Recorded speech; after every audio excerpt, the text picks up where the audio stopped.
Olá, amigos, quem está falando com vocês é Denis Roberto. Venho aqui hoje, nesse dia importante, porque hoje é meu aniversário, mas eu não posso deixar de tecer alguns comentários sobre as milhares, várias perguntas, vários questionamentos que as pessoas que me acompanham ao longo dessa minha trajetória na internet vêm no meu PV lá me perguntando. Eu estou falando em relação ao acidente de trabalho e a Covid-19 e a pandemia. Nós tivemos uma medida provisória que dizia que a pandemia, que a doença, que a gripe, que a Covid-19 não seria doença ocupacional. Ocorre que essa medida provisória, neste aspecto e em outros, ela foi questionada no Supremo Tribunal Federal, e o Supremo Tribunal Federal fez o que eu já havia dizendo em alguns vídeos posterior. Não é a lei que define o que é ou o que não é doença ocupacional. Há necessidade do que a gente chama de nexo de causalidade. Precisa existir um nexo de causalidade entre a doença e o labor do adoentado. Recentemente foi editada uma portaria do Ministério da Economia em conjunto com o Ministério do Trabalho, uma portaria que eu também já comentei aqui com vocês. E essa portaria veio e disse o seguinte: olha, é sim doença do trabalho. Essa portaria, ela durou um dia e logo em seguida ela foi revogada. Coisas do nosso atual governo, que não sabe muito bem como lidar com a questão da pandemia. Os empresariados vão lá, pegam no pé, eles revogam a portaria. Do ponto de vista prático, para o direito do trabalho, essa portaria não fazia a menor diferença para nós. Para o trabalhador seletista, para o trabalhador caracterizar como doença do trabalho, essa portaria não fazia diferença. Ela faz diferença lá no INSS, lá na Previdência Social. E aí eu explico por quê. Do ponto de vista da Previdência Social, o reconhecimento de que a doença, de que a Covid-19 é doença ocupacional, ela faz com que os benefícios sejam majorados. Por quê? Quando você dá entrada num benefício acidentário, você tem um benefício maior do que o benefício previdenciário, que é aquele benefício previdenciário, é aquele que não tem nexo de causalidade com o trabalho.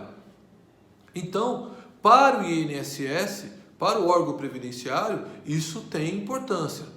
Agora, para nós aqui do mundo trabalhista, isso não faz a menor diferença. Por quê?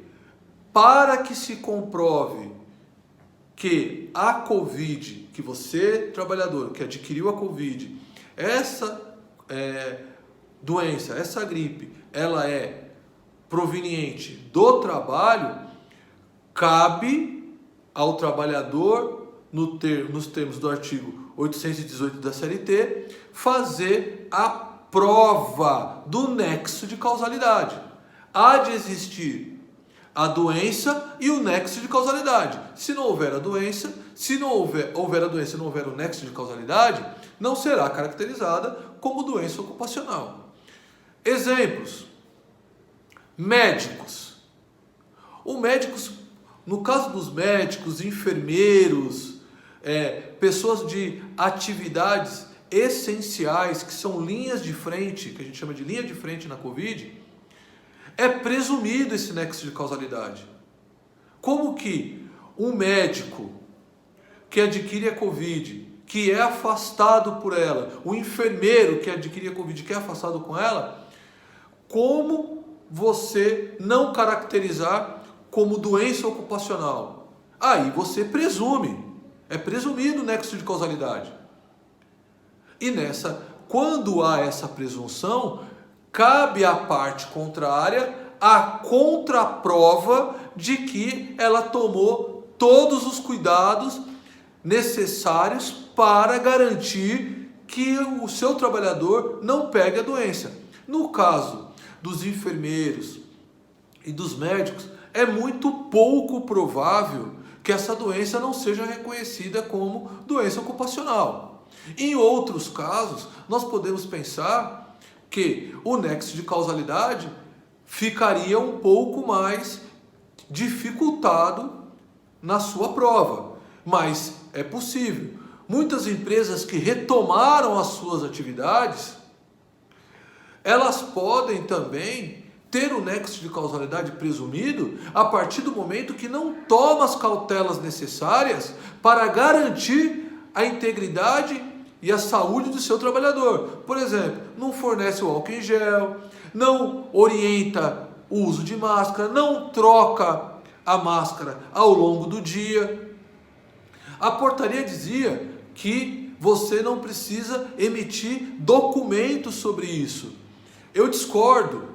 As empresas têm que emitir documento, fazer o trabalhador assinar. Quando entregar a máscara para o trabalhador, fazer o trabalhador assinar um documento dizendo que ele se compromete a trocar as máscaras de acordo com os ensinamentos da OMS.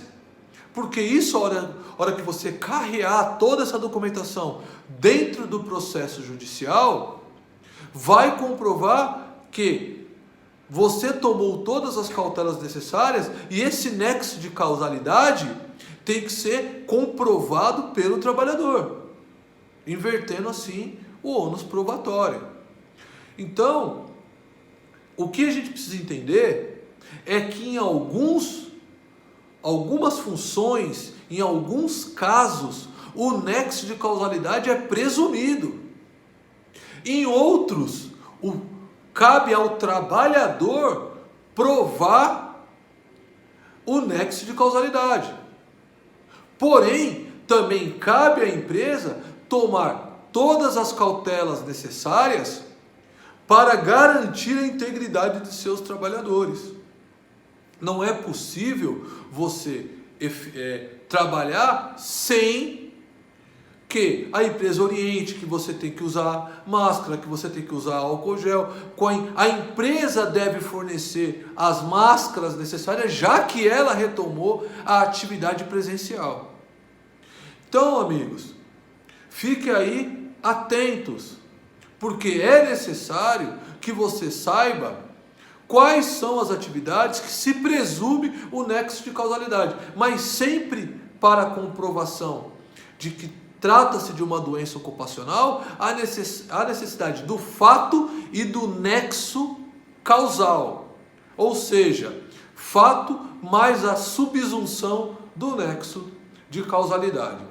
Claro, nos casos em que for reconhecido que é sim um acidente de trabalho, o trabalhador que ficar mais de 15 dias afastado pela doença do trabalho, pela Covid, considerada como doença do trabalho, ele ao retornar, ele possui 12 meses de estabilidade nos termos da Lei 8.213, artigo 118. Então, é importante que você saiba o seu direito, é importante que você tome todas as cautelas necessárias para a sua proteção e a da sua família. Quero dizer que essa pandemia vai passar, mas nós estamos aqui, estamos trabalhando, estamos buscando aí orientar as pessoas que necessitam. Podem me mandar as perguntas, eu dentro do dia a gente vai respondendo. E lembre-se, o melhor ainda está por vir.